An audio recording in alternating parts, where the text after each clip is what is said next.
Well, hello folks, welcome along to the channel. I am the Custard Prophet and we're back here with our FM24 save with Wisla Krakow. We have completed what we set out to do. We won the Polish League the previous season.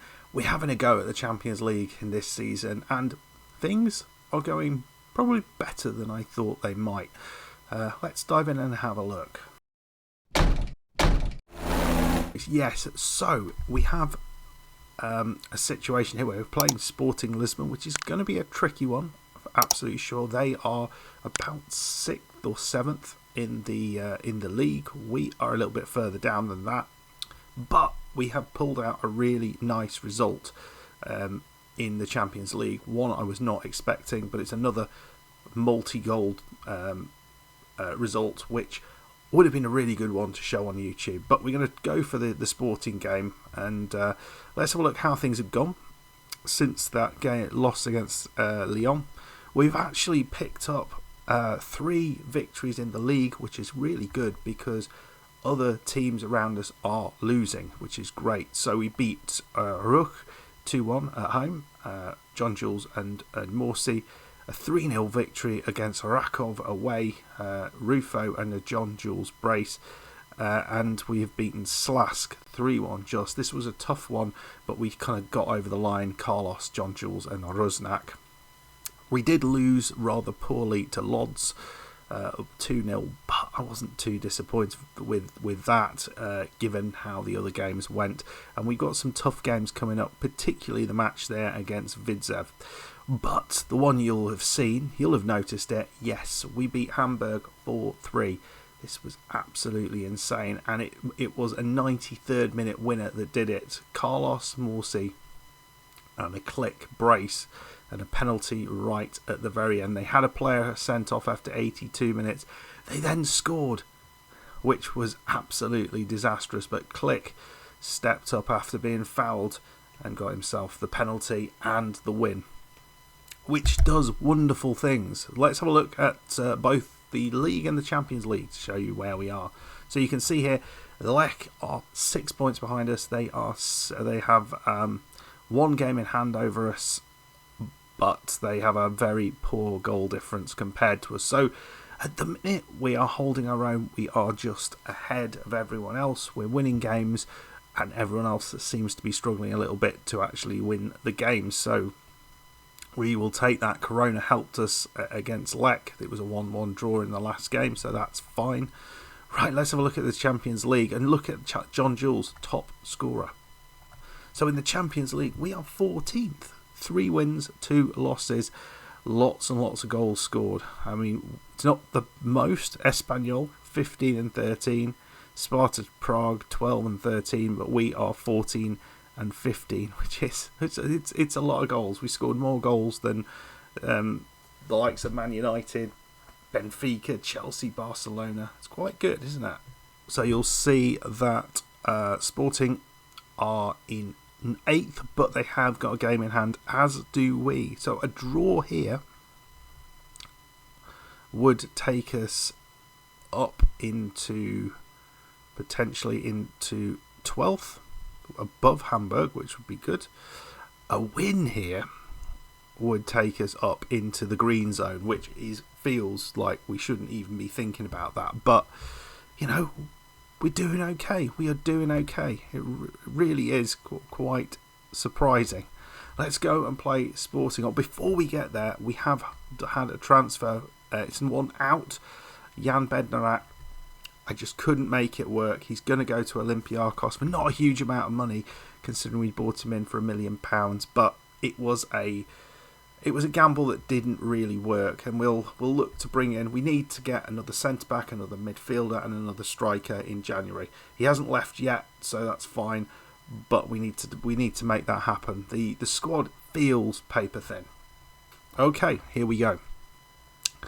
We're limited on the bench, very limited. If you look through the squad here, there is not a lot of first teamers sitting in there. And actually, if you look on the bench, yeah, we've got 3 first teamers who would be playing, but the rest, I mean, so many youngsters out there. But team is Rusnak and John Jules leading the line. Carlos on the left, Morsi on the right, Click and Poeta in the centre. It's a good midfield, very good midfield. Hall on the left side of defence, Garitano on the right side. He's come in and he's now making that space his own. Eventually, Key had to give up, didn't he? It was never going to happen for like forever. He must be about 400 years old.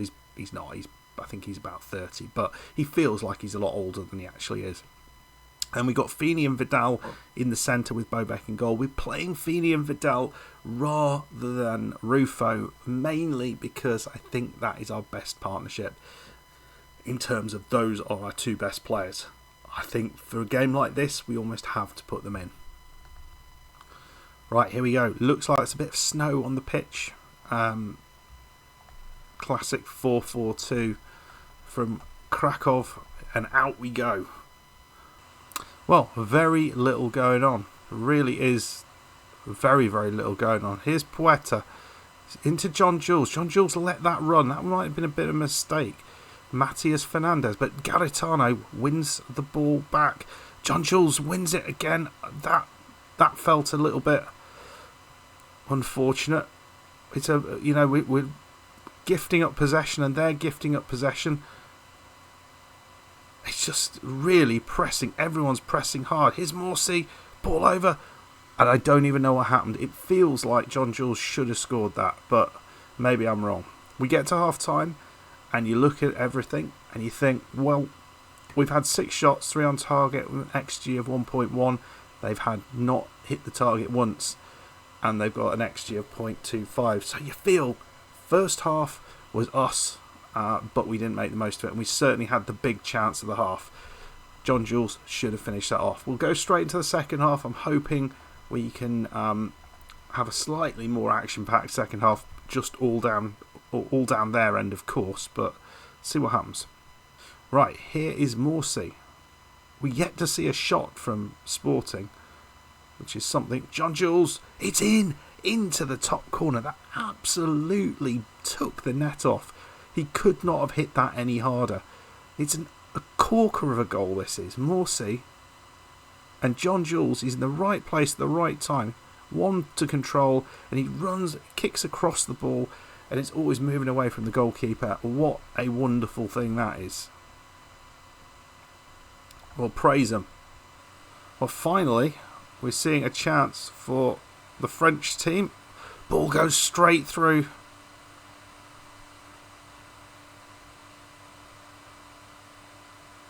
And it's in. Oh, that's disappointing. Feel like we completely kept them at arm's length and then just gave them a chance. It was hugely disappointing, that is. So looking at the squad, there is really no one I can bring on to change the game. This is the big, big problem. You look through that set of subs and you've got, Latosha is a good player, but he's not going to change the game. He's a defensive midfielder. Cabadage, I'm not being convinced with. It's just there's nobody there at all. I think we are going to just replace Rufo coming on for Vidal, and hopefully that just sharpens things up at the back. Right, couple of last minute changes. Latosha and Oxo is coming on. Hopefully these youngsters, a little bit of fire in their belly. Could they make the difference here? We didn't. And looking at it, it's probably about fair. Actually, you look at it and think maybe we possibly deserve that. But all I wanted to do was ensure we got more than 9 points, and we've managed it. We've got 10 points now for definite. And I thought we were unlucky. I thought one shot that they had, and they scored with it. Sporting have got lucky there. So you can see was 2 games remaining, and we are on 10 points. 7 points currently sits in the at the very bottom of that Espanyol, who we have beaten already this season. We've gone above Hamburg with that point, so we're in a good place. We're in a really good place at the minute, and Sporting are a good side. They are 7th in the league. They've taken some big wins over other teams. Looking at this, beaten Bayern Munich away from home. That's a pretty decent result. Very decent result. Away against Freiburg. Home against Anderlecht. 3 excellent results. But yeah, I think we have to be pleased with that. I have to be very pleased with that. I can't see any more points coming out of this. Looking at what we got left. Away against Chelsea. Are we going to get anything out of that? I don't think so. And then home against Bayern Munich, which just sounds an incredibly scary match. Anyway, folks, that's where we're going to come back for that Bayern Munich match. What are we going to need to do to ensure qualification? I thought 10 points would be enough. It looks like 9 points might still be okay, but there are 2 games to go and there are points available, so we will have to see what happens. In terms of the league, we've got a nice little run of league games here until we get to Legia and Cracovia, but then it gets then we got Plock, Lech, Piast and Pogon. That's a really tough run of games, so if we can maximise the points here, we might be okay to drop a few points here, but we will see how that goes. Anyway, folks, I hope you enjoyed that. Good draw, I think. Solid draw against a very good not Porto, I can't say that, Lisbon side. Pleased with that. If you enjoyed the episode, please hit that like button, subscribe if you're new, and I'll see you for the next one. Goodbye.